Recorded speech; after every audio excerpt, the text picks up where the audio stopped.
Curious ba kayo kung paano magpaputi ng ngipin? Tara, samahan niyo ako!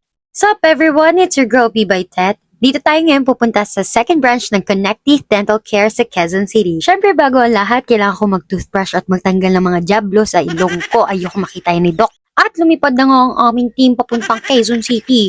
Huwag niyo pong kakalimutan na meron po silang branch sa Baclaran, kaya sa mga South Beach dyan, doon na kayo magtungo. Pagpasok mo pa nga lang, warm welcome na agad ang bubungad sa'yo. Tsaka while waiting, papafill outan ka na rin ng form. At dumating na nga rin ang lady rider na si Doc Jordy. Angan! Pinatanggal na rin pala sa akin mga accessories ko kasi magpapa-x-ray pala ako. At nakita nila sa result na may impacted tooth ako and di matanggal nito soon. Love reach ko to. Act of service. Start na tayo. Dito chinek ko anong shade yung teeth ko. Tapos pipicturean ka din dito ng pang-passport photo. Hoy! Joke lang po. Para po pala yan sa before photo para ma-compare natin yung progress. Nakakatuwa nga rin kasi worth it yung bayad mo sa service.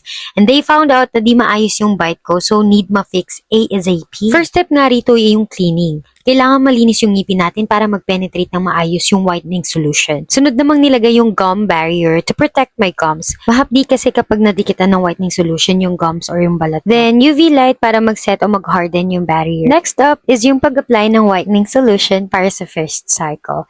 Then after applying, teeth need to stay under UV light for 15 minutes. Oh, pak! First cycle pa lang pero you can notice na they became whiter na, no? Then before mag-start yung second cycle, kailangan i-remove yung first whitening solution na in-apply. Kasi need ni Doc mag-coat ulit ng panibago. So, same process lang yan, Bibay. UV light for 15 minutes, removal of solution, then this time, may removal of gum barrier na. Alam nyo ba, Bibay, na naka 2 cycles lang ako? Opo! Kasi nga, after 2 cycles, napansin na namin na maputi na yung ngipin ko at halos kasing puti na niya yung blazer kong puti.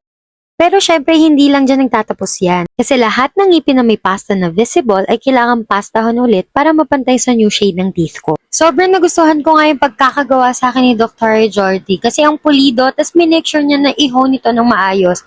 Hindi katulad ng mga previous na ginawa sa akin, ang bilis matanggal, tapos hindi pantay. Mabanggit ko nga rin pala, Bibay, na for as low as 4,500 pesos na down payment, makakapagpa-braces ka na, and with x-ray na to, ha?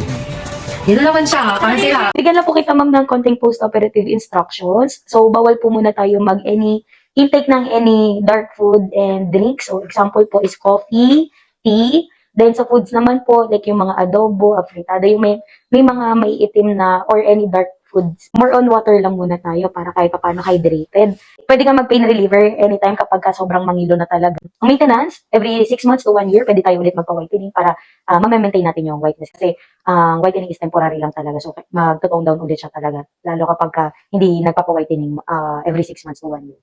Check up and cleaning every 6 months din. Sabay na yun doon. Since this video is all about teeth, don't forget to use my promo code BBYTEETH to get 10% discount when you avail any dental services. This code is valid until December 31st, 2023. So what are you waiting for, B-Buys? Follow them on their social medias and book your appointment now. Bye! Every day, every day, every day, every